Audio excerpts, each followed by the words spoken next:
Bom, então, depois de 2 semanas ausentes, né, hoje nós vamos dar continuidade ao capítulo quinto da segunda parte do livro Há 2000 anos, que é o capítulo Nas Catacumbas da Fé e no Circo do Martírio. Na última vez que nós estivemos aqui estudando, foi justamente o momento da morte da Lívia, em que ela, no circo, né, foi trocada com a Ana por conta das vestes dela, e ela entrou na arena e ela foi atacada pelos leões, pelas feras ali e desencarnou.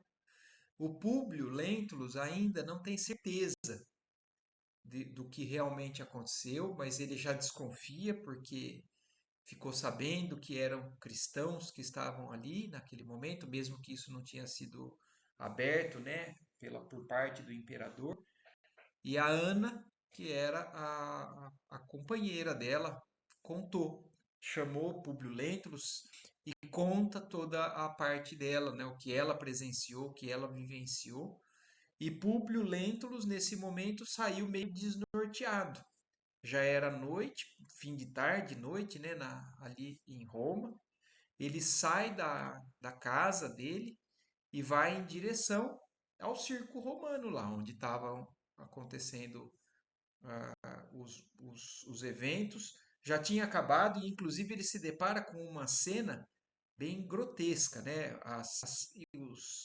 As grandes fogueiras com os despojos humanos que aconteceram ali daquela tarde. E aí, então, ele naquilo que ele presencia, ele entra naquilo meio desesperado e se depara com aquelas tochas, como ele descreve no último parágrafo, né? Aquelas tochas sinistras feitas de cabeças disformes e convulsas. Então, ele ali naquele momento, sozinho, ele se sente impotente. Então, vamos dar sequência a partir daí.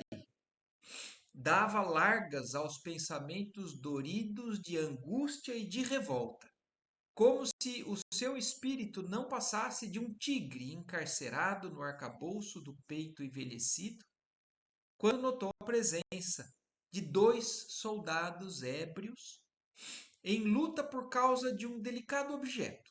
Então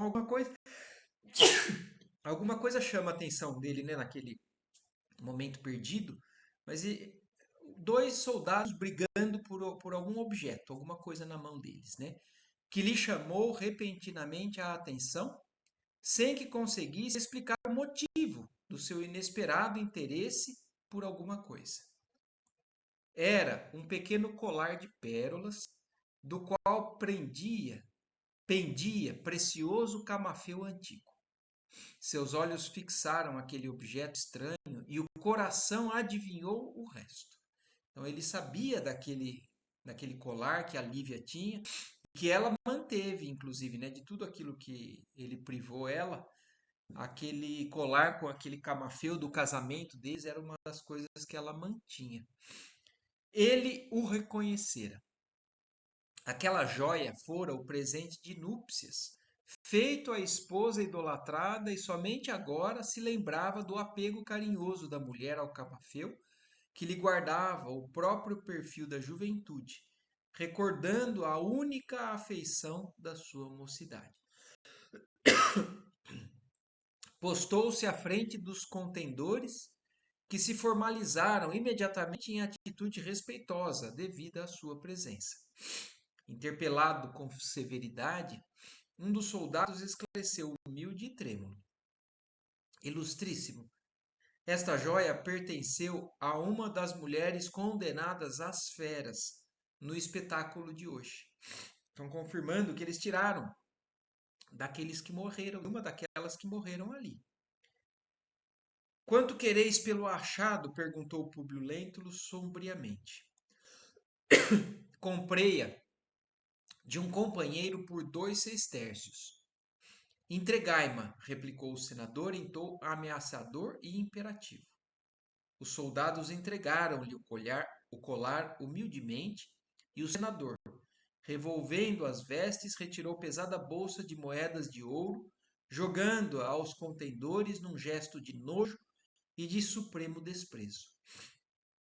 Públio Lentulus Afastou-se do ambiente, nevando, mal contendo as lágrimas, que agora lhe subiam em torrente do coração oprimido e dilacerado. Naquele momento, era quando ele tinha a confirmação mesmo, né? Falou que eles tiraram de uma das mortas e reconhece aquilo realmente como sendo um objeto da Lívia. Apertando de encontro ao peito, aquele adereço minúsculo parecia tomado de força misteriosa. Afigurava-se-lhe que, conservando aquele último vestígio da toalete de sua mulher, arquivara junto de si próprio para sempre alguma coisa da sua personalidade e do seu coração. Longe das luzes sinistras que iluminavam macabramente em toda a extensão a via pública, o senador penetrou por uma viela cheia de sombras. Então ele fugiu daquele ambiente, né, que inclusive estava iluminado por conta do fogaréu, né? E ele entra numa viela escura, né, para fugir da claridade, principalmente. Depois de alguns passos, notou que à sua frente se elevava para o céu uma árvore gigantesca que poetizava todo o ambiente com a vetustez da sua majestade frondejante. Cambaleando, encostou-se ao tronco anoso, ávido de repouso e consolação. Contemplou as estrelas que matizavam de cintilações cariciosas todo o firmamento romano e lembrou-se de que, por certo, em tal momento, a alma puríssima da companheira deveria repousar na paz sublime das claridades celestes, sob a bênção dos deuses. Então, naquele momento, tendo a confirmação que a esposa estava morta, ele se afasta, né, e chega a pensar nisso. Então, ela deve estar entrando, né, da maneira que ele entende o que é estar, né, no ambiente celeste. Ele acha que ela está nas claridades celestes sob as bênçãos dos deuses. Num gesto espontâneo, beijou o colar minúsculo, apertou-o com dedicado enlevo de encontro ao coração e, considerando o deserto árido da sua vida, chorou, como nunca o fizera em qualquer outra circunstância dolorosa da sua atribulada existência. Então chorou como nunca tinha chorado, né? No retrospecto profundo de todo o passado amarguroso, considerava que todas as suas nobres aspirações haviam recebido o escárnio dos deuses e dos homens. Então imagine, né? No dia em que ele recebeu o coroar das glórias humanas, ele estava percebendo que ele era o mais desgraçado de todos os homens. E ele se julgava isso, né? Que ele recebeu o escárnio dos deuses e dos homens. No seu orgulho desventurado, pagara ao mundo os mais pesados tributos de angústia e de lágrimas dolorosas, e na sua vaidade de homem, recebera as mais penosas humilhações do destino.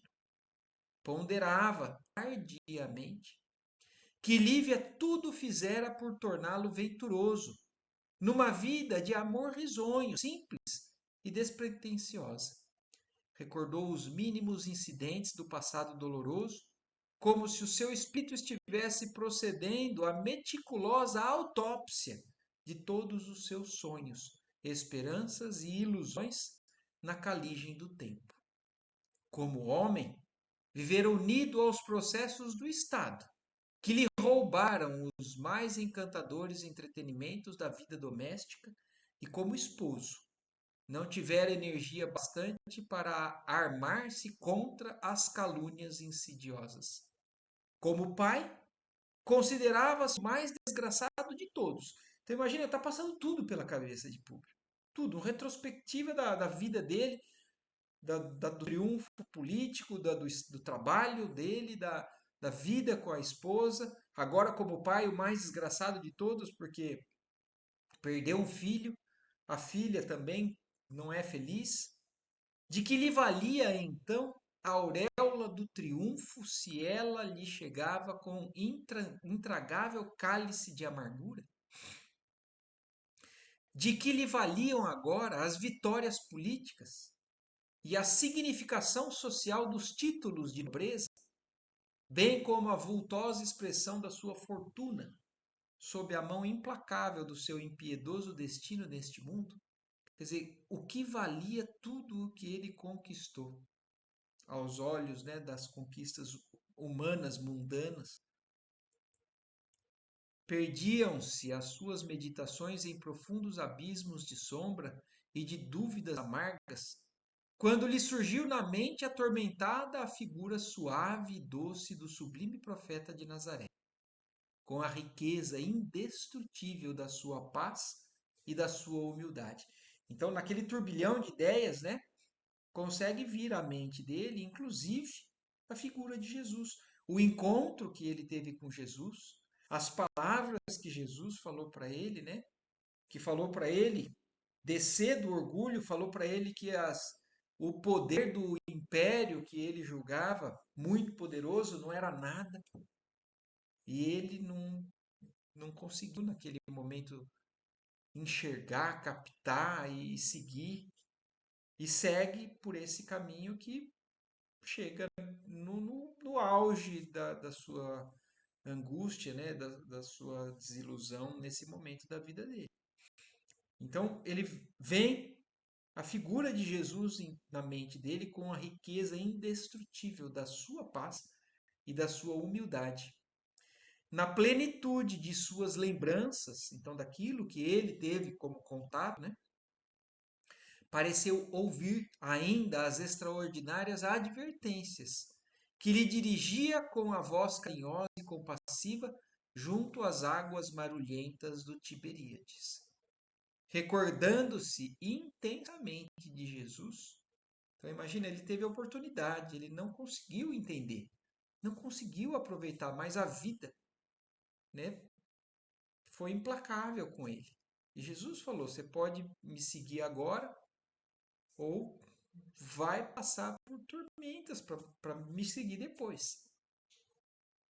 E aí então, recordando-se intensamente de Jesus, sentiu-se tomado por uma vertigem de lágrimas dolorosas, as quais, de alguma forma, lhe balsamizavam o deserto do coração. Então, olha que interessante isso.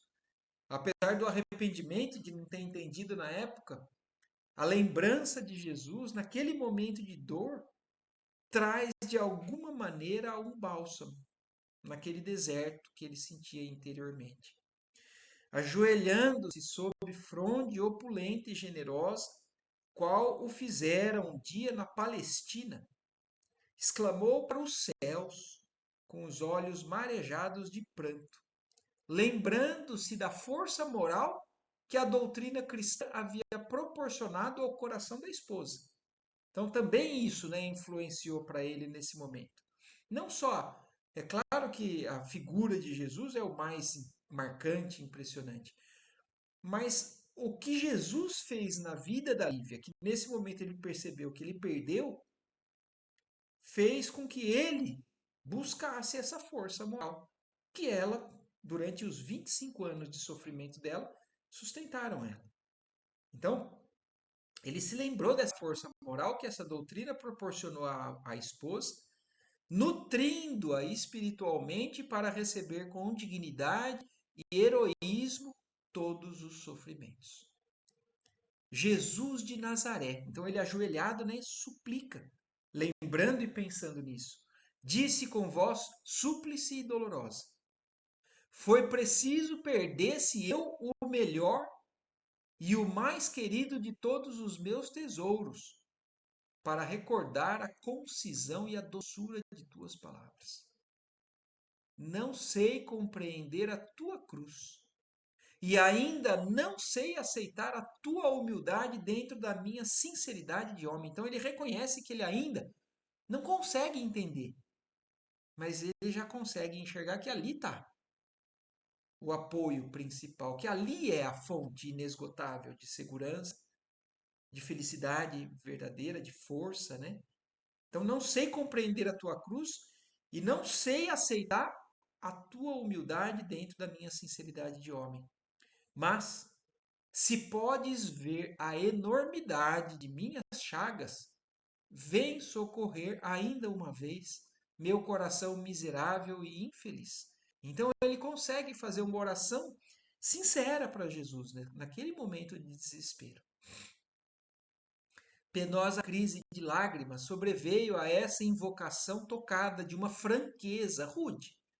Era franca, mas ainda era rude, agressiva e dolorosa. Figurou-se-lhe, todavia, que uma energia indefinível e imponderável o ajudava agora a atravessar o angustioso trânsito. Então, de alguma maneira, ele já percebe, através desse movimento que ele faz, essa súplica a Jesus, algo, uma energia indefinível, né? E que ele não conseguia ponderar. Tomou conta dele para ajudar ele a passar naquele momento de dificuldade. Então foi, de alguma maneira, um sustento para ele. Terminada a súplica que lhe fluía do imo da alma lacerada, o orgulhoso patrício observou que a presença inexplicável, que a presença de inexplicável força modificava naquele momento inesquecível todas as disposições mais íntimas do seu coração. Quer dizer, ele percebeu que algo deu força ao coração dele.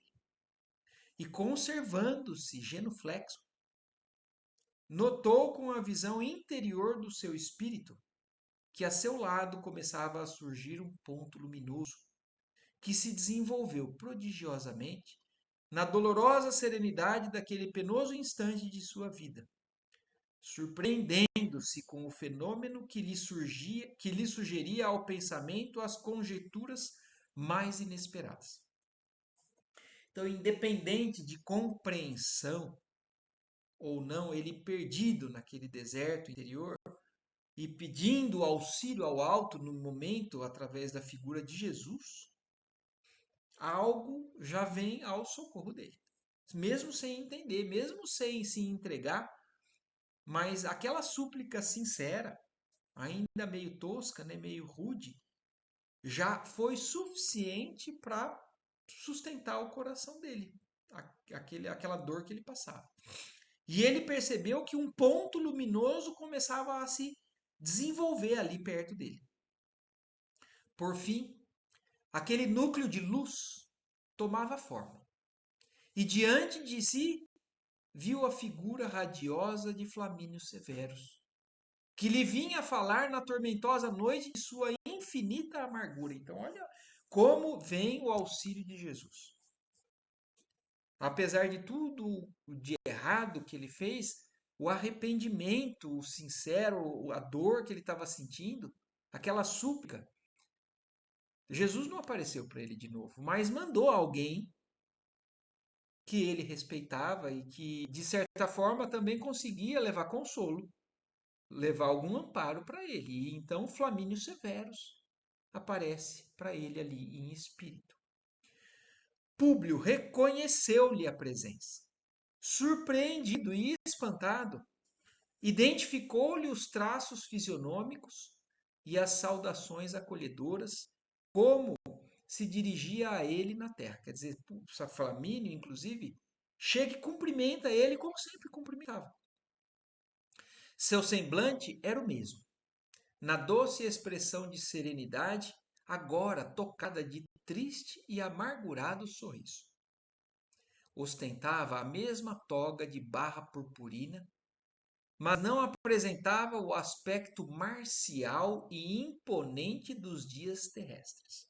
Então, olha isso, Flamínio apresenta-se a Públio com muita coisa que era característica dele, mas algumas coisas modificadas. O aspecto ainda da ostentação, da postura política dele, não. Era o mesmo Flamínio, mas com algumas nuances ali diferentes, né, na transformação dele já no mundo espiritual. E a gente vai lembrando, né, no começo dessa segunda parte, quando tem a morte de Flamínio, Flamínio, quando já reencontra com Públio, já se mostra tocado pelas verdades, né, pela renovações de conceitos, de crenças com relação a vidas passadas, ao que pode ter feito, ao que seria a vida espiritual ou não. Então ele já mostrava modificação nesse sentido. E agora em espírito aparece, mostrando também ainda a mesma personalidade com algumas modificações. Flamínio contemplou como se estivesse assomado de piedade infinita e de ilimitada amargura. Seu olhar penetrante de espírito lhe devassava os mais recônditos refolhos da consciência. Quer dizer, se antes Flamínio era o grande amigo dele e apresentava para ele algumas verdades, né, que algumas despertar de consciência pessoal, agora Flamínio em espírito é como se realmente fosse aquele que tem acesso a tudo o que Públio tem de ruim, de errado, de equívoco, de engano que ele cometeu na vida dele, aberto ao, ao conceito ali que o amigo tinha. Então, por isso que ele tinha uma piedade por Públio, pelo que ele fez da vida dele, e uma amargura ilimitada também por conta do que ali, da situação em que o senador se encontrava. Seu olhar penetrante de espírito lhe devassava os mais recônditos refolhos da consciência, enquanto o senador se aquietava, reverente, sensibilizado e surpreendido. Públio disse-lhe carinhosamente a voz amiga do duende: não te revoltes com a execução dos desígnios divinos. Então, olha a primeira coisa que Flamínio fala para ele. Porque Públio está vivendo um amargo, uma desilusão atroz na vida dele. E a primeira coisa que Flamínio fala: não te revoltes contra a execução dos desígnios divinos, que hoje modificou todos os roteiros da tua vida. Ouve-me bem. Falo-te com a mesma sinceridade e amor que nos une os corações de há longos séculos. Então, olha isso, ele fala, vai falar verdades, mas com o mesmo amor, com a mesma consideração pelo público, mas não tirando toda a responsabilidade do que Públio fez da vida dele. Diante da morte, todas as nossas vaidades desaparecem, nas suas claridades sublimadas. Nossos poderes terrenos são de uma fragilidade misérrima. O orgulho, meu amigo meu, abre-nos além do túmulo uma porta de trevas densas, nas quais nos perdemos em nosso egoísmo e impenitência. Volta à tua casa e sorve o conteúdo da taça travosa das provas rudes, com serenidade e valor espiritual, porque ainda estás longe de esgotar o cálice das tuas purificadoras amarguras dentro das expiações redentoras e supremas. É chocante isso, né? O que o Flamínio está falando para ele. Até porque, imagine, ele está sofrendo, ele está passando por uma dor muito grande. Mas ele não tem como fugir à responsabilidade de tudo que ele causou. E o Flamínio está falando isso para ele. Não se revolte, acate, volta para sua casa e beba esse conteúdo amargo. E isso ainda está longe de esgotar o cálice das purificadoras amarguras que você vai ter daqui para frente. Então, olha que interessante isso.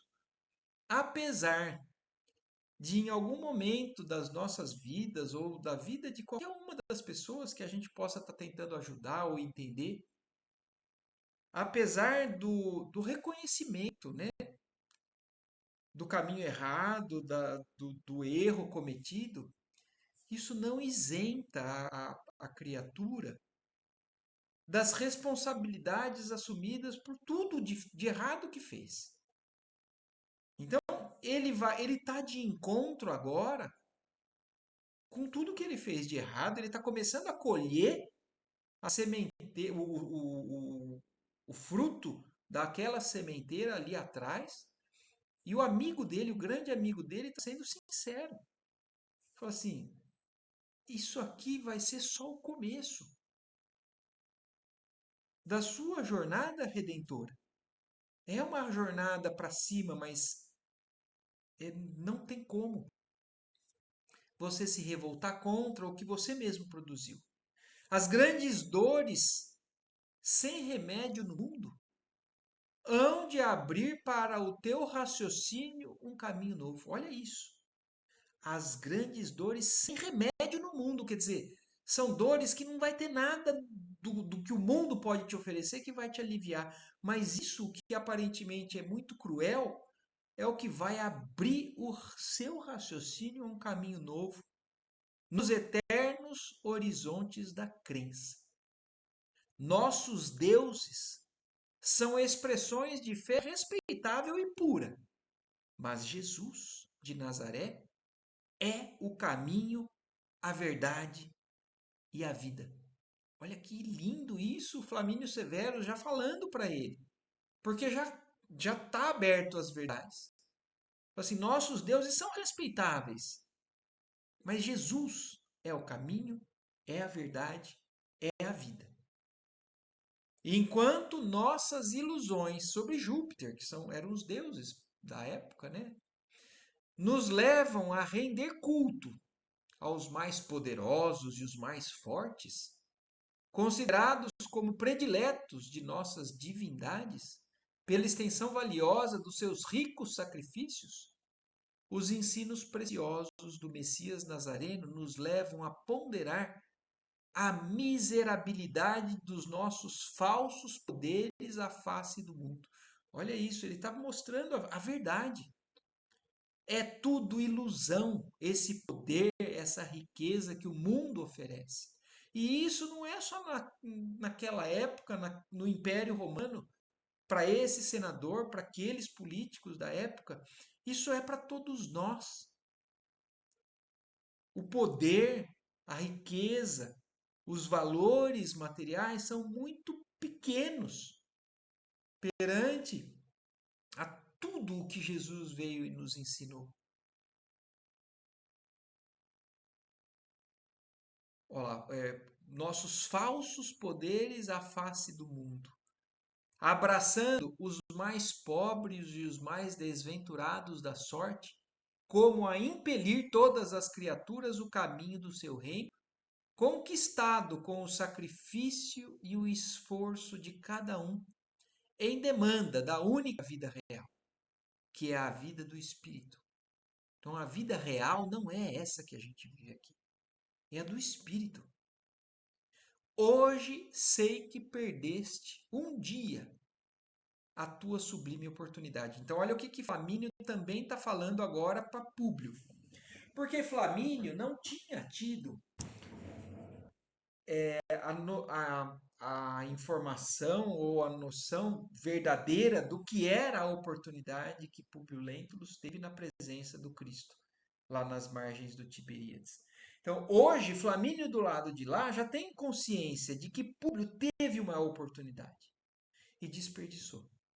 Então, hoje sei que perdeste um dia a tua sublime oportunidade.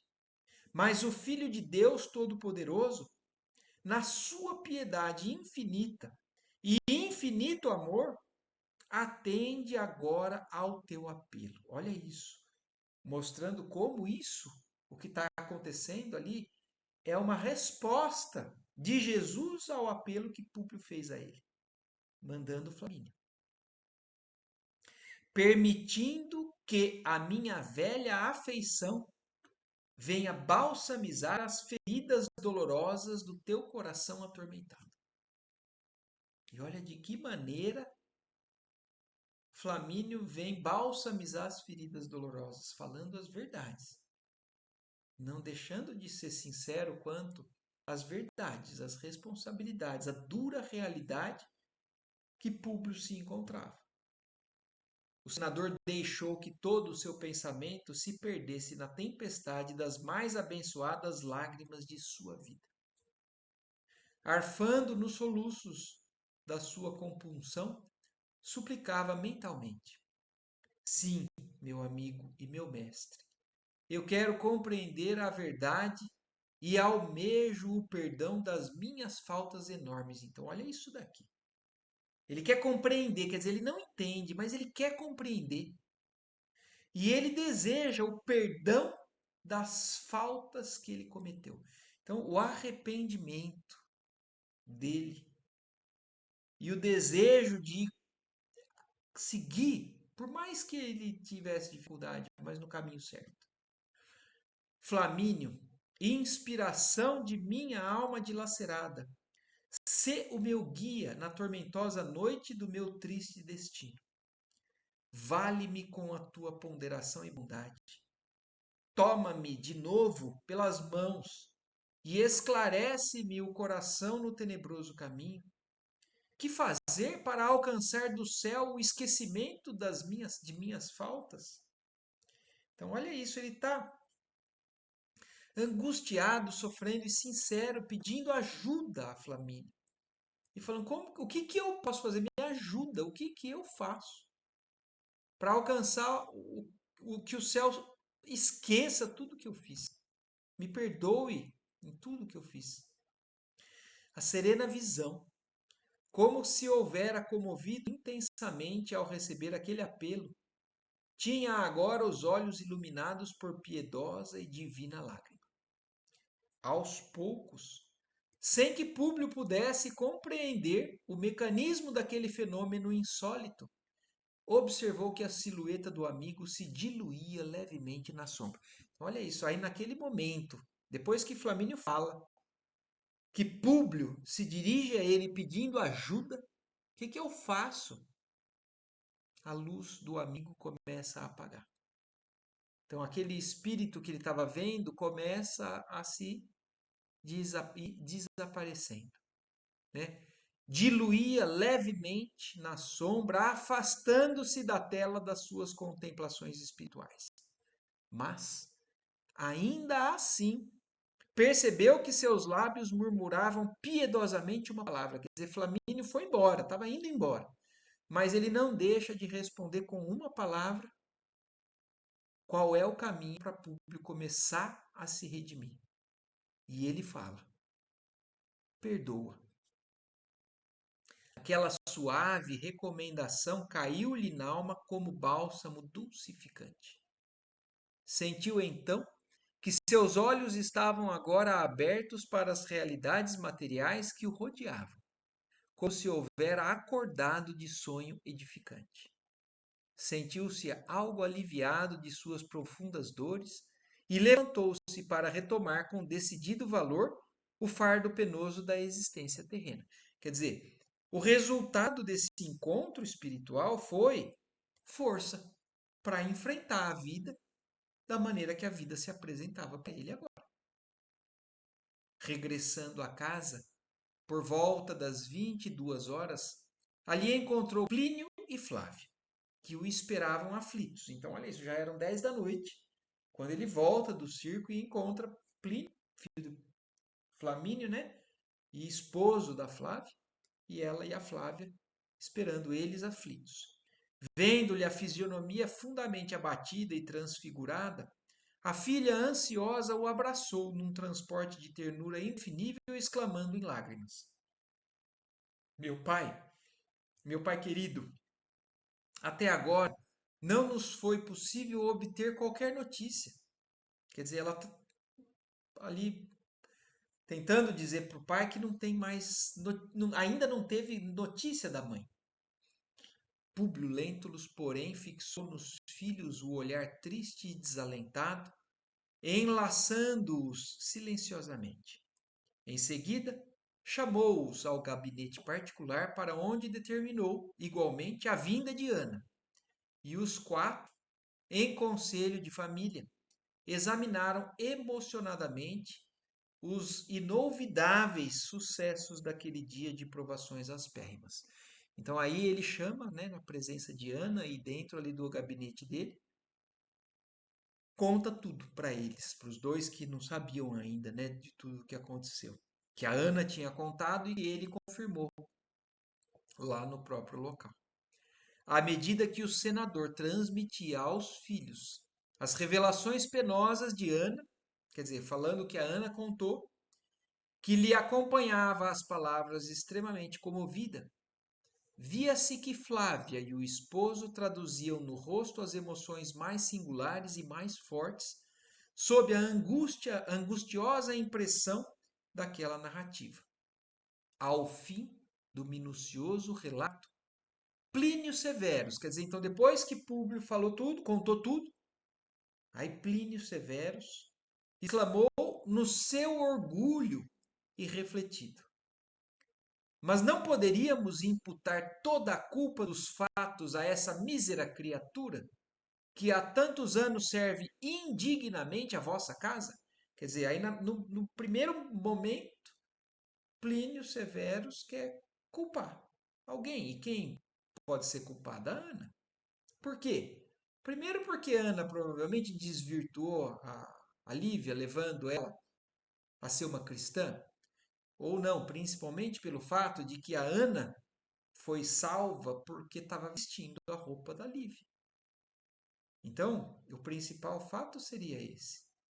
A culpa é dela. Se ela não tivesse trocado de roupa com Lívia, a Lívia hoje estaria viva e a Ana teria morrido. Então, a primeira coisa que Plínio faz é acusar a Ana.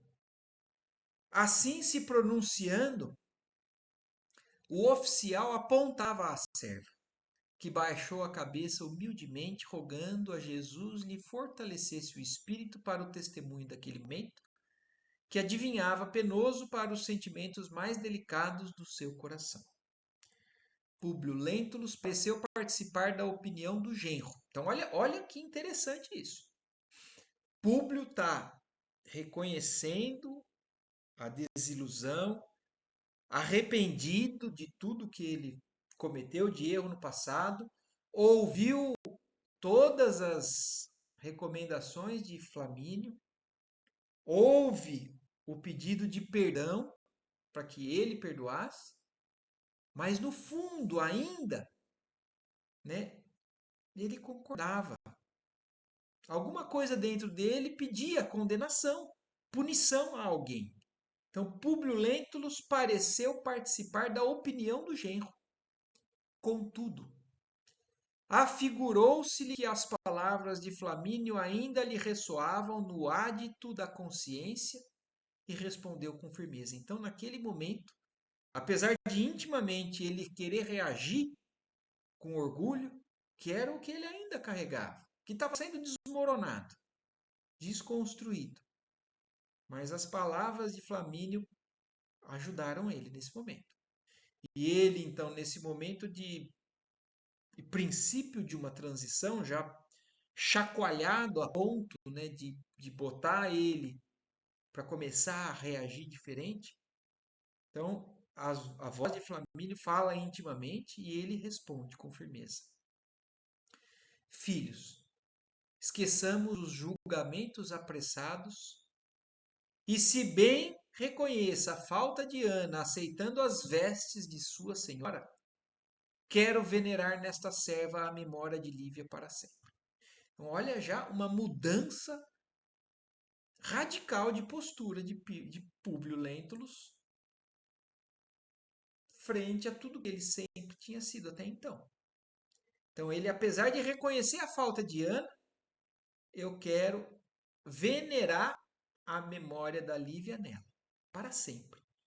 Companheira fiel dos seus angustiosos martírios de 25 anos consecutivos, ela continuará nesta casa com as mesmas regalias que lhe foram outorgadas por sua benfeitora.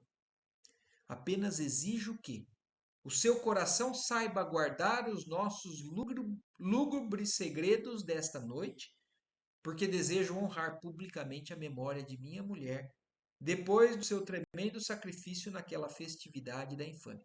Então, a única coisa que ele está ali agora, nesse momento, pedindo. Primeiro ele fala, não, Ana vai ser aqui o que ela sempre foi para Lívia. A única coisa que eu peço é que ela saiba guardar o segredo do que aconteceu nessa noite, porque Públio vai querer honrar a memória dela, não expondo publicamente que a esposa teria morrido no circo romano com as feras como um escravo ou como um cristão. Então isso para a história, para os registros da história, talvez nunca tenham sido realmente descobertos. A esposa do senador Públio Lentulus, historicamente, não morreu no circo romano. Emmanuel nos traz essa informação, mas Públio vai tentar honrar a sua lembrança. Plínio e Flávia observaram-lhe, surpresos, a generosidade espontânea para com a criada, que por sua vez agradecia a Jesus a graça do seu esclarecimento. O senador pareceu profundamente modificado naquele choque terrível. Então, olha isso, esse já foi a primeira grande modificação do senador. Apesar dele já estar sendo sensibilizado, né? Mas sensibilizado ainda não significa transformação do que é para ser transformado, né? Agora eles já estão vendo alguma coisa mudou. Então ele realmente estava profundamente modificado. Neste Comenos interveio Plínio Severo esclarecendo. Há vários amigos, quer dizer, quando ele fala, né, de preservar a memória, né, ou o que aconteceu com Lívia, aí Plínio Severus acaba explicando para o senador o que ele falou para as pessoas que foram ali buscar enquanto ele estava fora. Há vários amigos nossos que aqui estiveram para cumprimentar-vos. Declarei em vista do nosso luto por minha mãe, não comemoraríeis o vosso triunfo político na data de hoje, informando mais, no intuito de justificar vossa ausência, que a senhora Lívia se encontrava gravemente enferma em Tibur. Então, olha isso, de certa forma, o Plínio Severo já arrumou uma desculpa, porque era um dia festivo para o Públio. E depois das comemorações que ele recebeu lá, né, as honrarias, muitos procuraram ele para dar os parabéns, né? E o Plínio, naquela situação difícil, delicada, acaba falando em respeito à doença da Lívia, né, da esposa do senador, que eles não iriam fazer comemoração nenhuma, porque ela estava gravemente enferma em Tibur, que era uma cidade próxima de Roma, onde alguns políticos importantes passavam algum tempo para relaxar ou para se restabelecer. E então foi essa desculpa que ele deu. Para onde for em busca de melhoras. Notícias essas que, aliás, eram recebidas pelos nossos íntimos com o máximo de naturalidade, porque a vossa consorte nunca mais frequentou a sociedade desde a volta da Palestina, sendo compreensível que todos os nossos amigos a considerassem doente. Quer dizer, era natural, não era nada difícil de falar para a sociedade que a Lívia estava doente, porque ela não aparecia mais em sociedade desde que voltou da Palestina, por parte da decisão do Públio de se afastar dela publicamente. O senador ouviu com interesse essas explicações, como se houvera encontrado solução para o angustioso problema que o oprimia. Ao cabo de alguns momentos, depois de examinar a possibilidade da execução da ideia que lhe aflorara no cérebro dolorido, exclamou mais animado: Tua ideia, meu filho, neste particular, veio trazer-me a perspectiva de solução razoável para a angustiosa questão que me acabrunha. Quer dizer, ele encontrou uma solução naquela situação. Cumpre-me defender a memória de minha mulher, continuava o senador de olhos úmidos. E se fora possível, iria lutar corpo a corpo com a mentalidade infame do governo cruel que atualmente nos conspurca as melhores conquistas sociais. Mas, se eu fosse bradar pessoalmente a minha indignação e a minha revolta na praça pública, seria taxado de louco. Quer dizer, no fundo, ele sabe que a culpa da morte da mulher é do imperador que condenou os cristãos a morrerem naquela tarde, através das feras ali, da apresentação do espetáculo. Mas ele sabia que ele não tinha como enfrentar o imperador. Então ele fala assim: se eu pudesse, eu ia lutar corpo a corpo com esse governo. Mas se eu fizesse isso, eu estaria taxado de louco. E se fosse desafiar Domício Nero, seria o mesmo que tentar a imobilidade das águas do Tibre com o galho de uma flor. Quer dizer, ele sabe que ele não tem chance contra o imperador Nero. Seria como se tentar segurar o rio, a força da água do rio Tibre, com o galho de uma flor. Nesse sentido, pois, saberei agir nos bastidores políticos para derrubar o tirano e seus asseclas, ainda que isso nos custe o máximo de tempo e paciência. Quer dizer, ele vai agir contra o imperador, mas da maneira correta. Não enfrentando, medindo forças, porque ele não vai ter capacidade para isso. Agora que me compete urgentemente é prestar todas as homenagens possíveis aos sentimentos imáculos da companheira arrebatada nos torvelinhos da insânia e da crueldade. Então, para que a gente também tente analisar tudo, né, o que está acontecendo nessa transformação dentro do espírito do senador Publio Lentulus, né, do nosso querido Emmanuel. Então, pelo menos, realmente nessa encarnação, ele já começou a perceber o erro que ele fez em condená-la da maneira que ele condenou. Apesar de fazer tudo o que ele fez, ele já realmente estava sensibilizado a entender que ele tinha errado, que a Lívia nunca tinha feito nada de errado. Ele sim tinha sido conduzido pelas mentiras, né, da Fúvia. Mas o que ele queria então nesse momento, pelo menos apesar de toda a dor, era prestar as homenagens a Lívia, a quem ele reconhecera santa. Plínio e Flávia escutavam-nos silenciosos e comovidos, sem lhe perturbarem o curso rápido das palavras, enquanto ele prosseguia sensatamente. Há mais de 10 anos que a sociedade romana via em minha pobre companheira uma enferma e uma demente.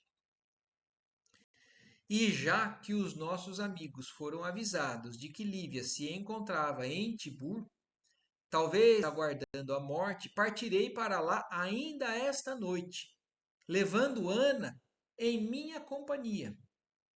E como se estivesse tomado por uma ideia fixa, com aquela preocupação de homenagear a morta e inesquecível, Publio Lentulus continuou.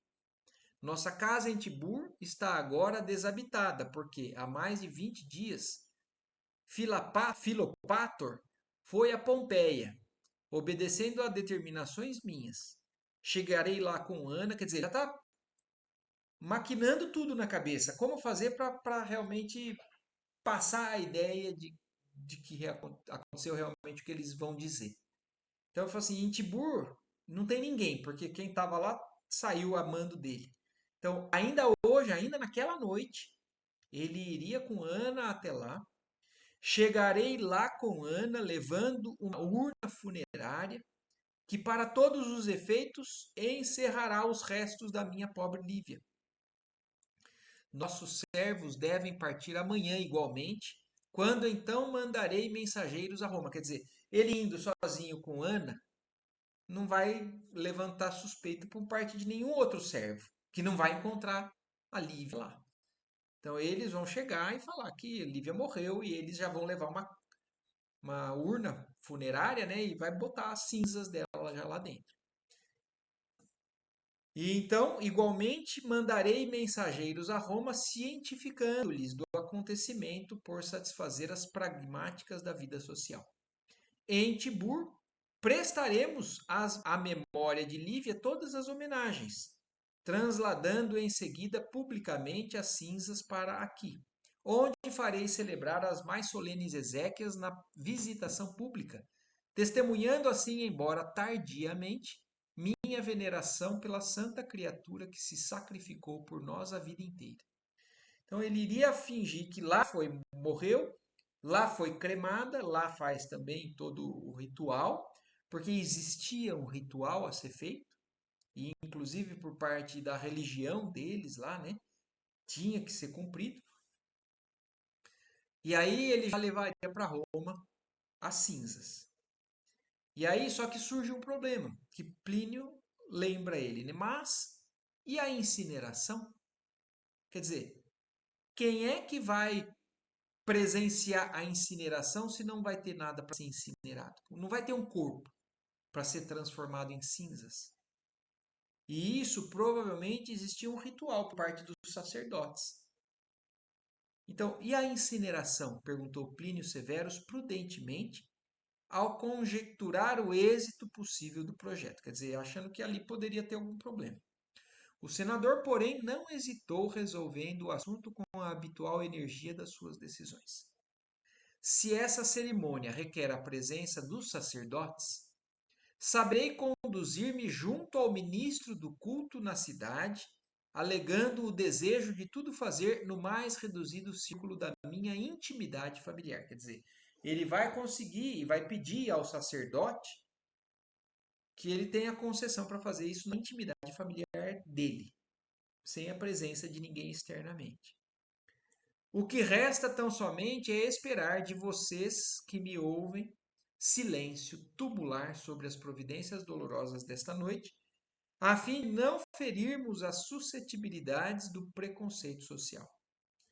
Surpreso com aquela energia de tão penosas circunstâncias, Plínio Severus fez-se companhia naquelas horas avançadas, fez-lhe companhia, né, para a compra da urna mortuária que foi adquirida em poucos minutos de um comerciante que nada indagou do estranho cliente, atendendo à circunstância da sua posição social e política, bem como a vultosa importância da compra efetuada com significativas vantagens para o seu interesse. Quer dizer, por parte de com quem eles compraram, não teve problema nenhum, porque pagaram bem e naquela mesma noite, Públio Lentulus e Ana se dirigiram com alguns escravos para a cidade de repouso dos antigos romanos, vencendo em algumas horas as sombras espessas dos caminhos e chegando com a possível tranquilidade de modo a ambientar as derradeiras homenagens à memória de Lívia. Todas as providências foram adotadas com profunda surpresa para todos os servos, que não ousavam discutir as ordens recebidas, e mesmo para os patrícios da cidade, que sabiam doente a esposa do senador, mas ignoravam o doloroso episódio da sua morte. Flávio e Plínio foram chamados no dia seguinte, satisfazendo-se a todos os imperativos de ordem social naquela penosa representação de condolências. Um donativo mais rico e mais generoso de Públio Lentulus ao culto de Júpiter conquistava-lhe a plena autorização do clero tiburno no referente à decisão de incinerar o cadáver da esposa. Quer dizer, uma grande quantia paga, né, aos sacerdotes, eles conseguiram o que eles desejavam. Sendo a memória de Lívia homenageada com todos os cerimoniais do antigo culto dos deuses, e invocando-se a proteção dos manes e divindades domésticas.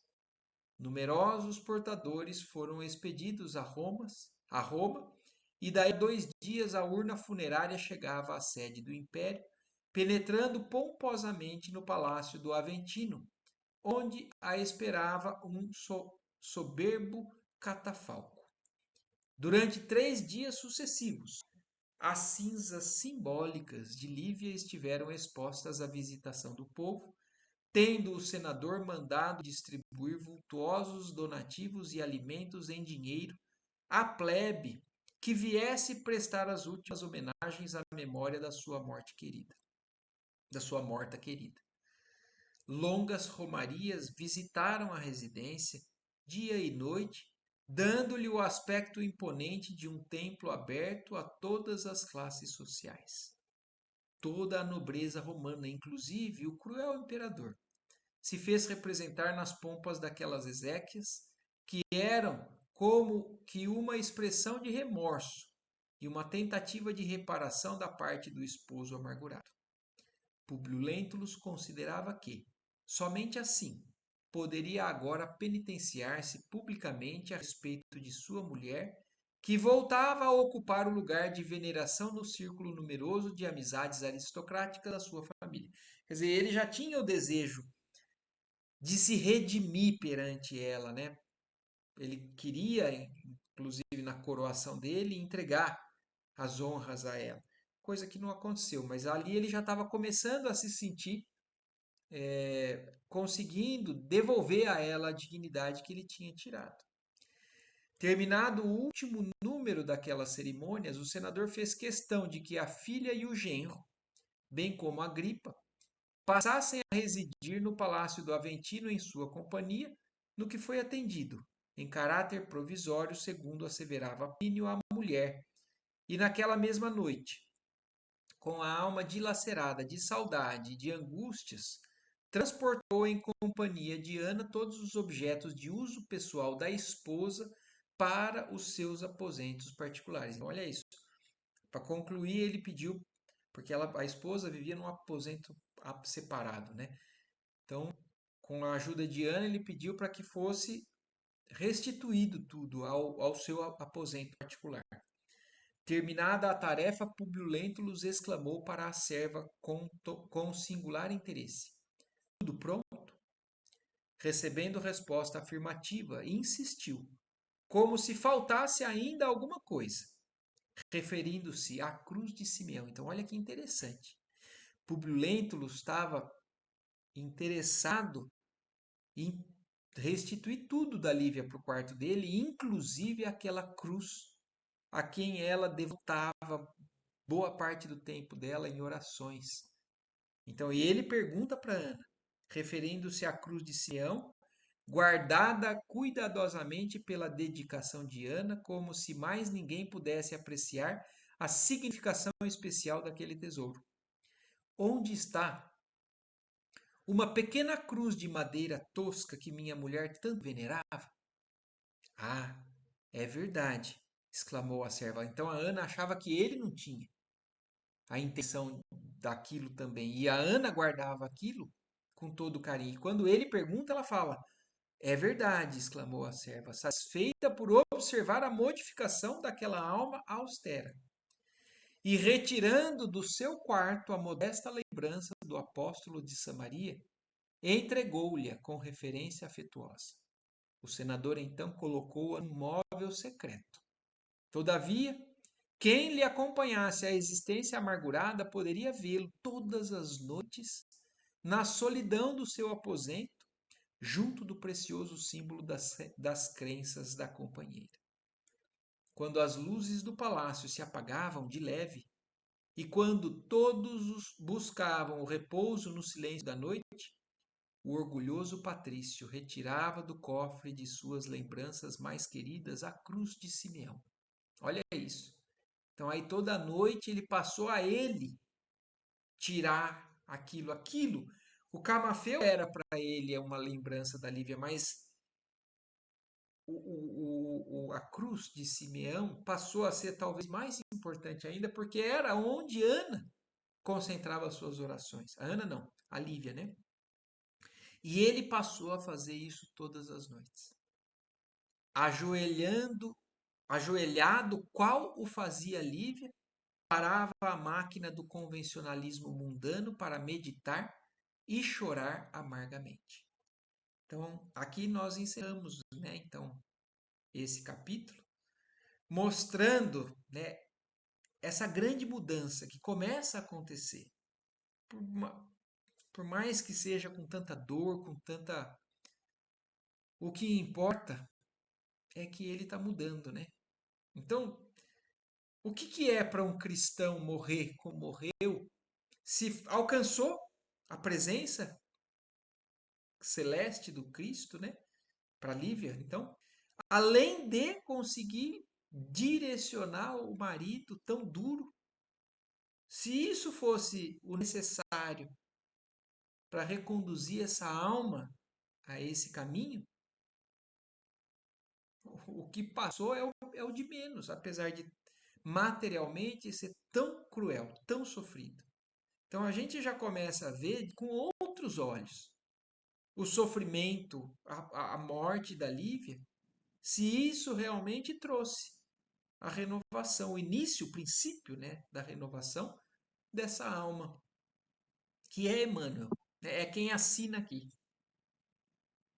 E que hoje é tão importante para o espiritismo brasileiro e quem sabe um dia para o espiritismo no mundo, né? Porque ainda não é tão importante para o espiritismo no mundo, para essas revelações.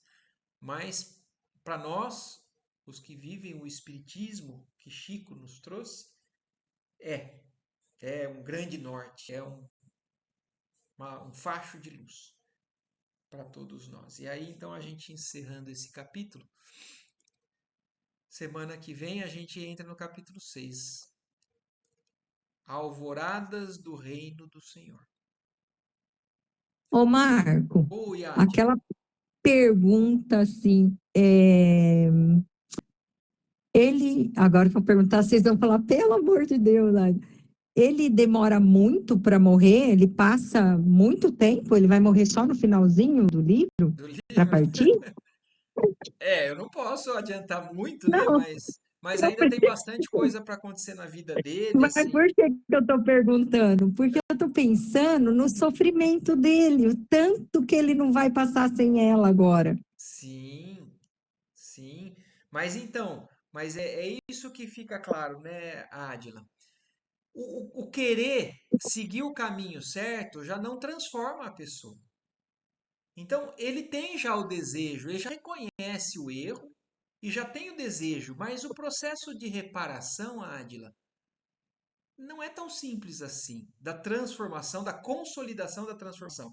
Ô Ádila, e você vai ver, na verdade, com a ajuda, né, que a gente tem de outros estudiosos, que esse espírito, ele não se redimiu nessa encarnação. Vai, Ah, vai ser tá. ainda um processo que ele vai se redimindo em cada nova existência. Essa foi a encarnação que marcou a mudança de sentido da vida dele. Mas Entendi. Tá. ainda por várias encarnações, ele mesmo reconhece, Emmanuel reconhece, fala assim: eu ainda parece que carrego dentro de mim os impulsos do meu orgulho, de coisas que têm que Ah, ser desfeitas através de outras encarnações. Tanto é que nós vamos ver, né? Isso eu posso dar um pouquinho de spoiler, sim, porque o próximo livro, o livro 50 anos depois, é uma reencarnação agora de Públio Lentulus como escravo. entendi. Então imagina, Entendi. ele ainda tem muito para sentir na pele, para começar a pagar o que ele fez, para começar, através do sofrimento, ser transformado. Mas isso é um processo que não é tão simples assim. A gente acha que é simples, né? Que fala, puxa vida, que legal. Ele acordou. Mas ele acordar Exato. não significa estar transformado. Significa estar desejoso de se transformar. Mas ainda existe um processo, que isso é algo que a gente está aprendendo também, né, Ádila? É É algo. isso que eu ia dizer, que lição para nós, né? É, Porque às vezes a exatamente. gente tá só acordado ainda, né? E não conseguiu se transformar, E né? não se conseguiu. A gente às vezes é submetido a situações difíceis na vida e a gente reage mal. Então quer dizer, nós Exatamente, não fomos exatamente. Tem transformados, toda a razão. nós temos conhecimento, nós temos boa vontade, Uhum, mas nós não estamos uhum. transformados. E é isso, mas então ainda temos um chãozinho pela frente, né? Muita coisa vai acontecer no livro. Se Deus quiser, vamos estar aí para ouvir, Estamos juntos, certo? Maravilha. certo? Então, Então tá joia. Então agradeçamos a Deus aí, mais uma vez a oportunidade. Uma ótima noite para todos, uma ótima semana, então. Boa noite, Boa noite, gente. ótima Até semana. mais. Tchau, tchau.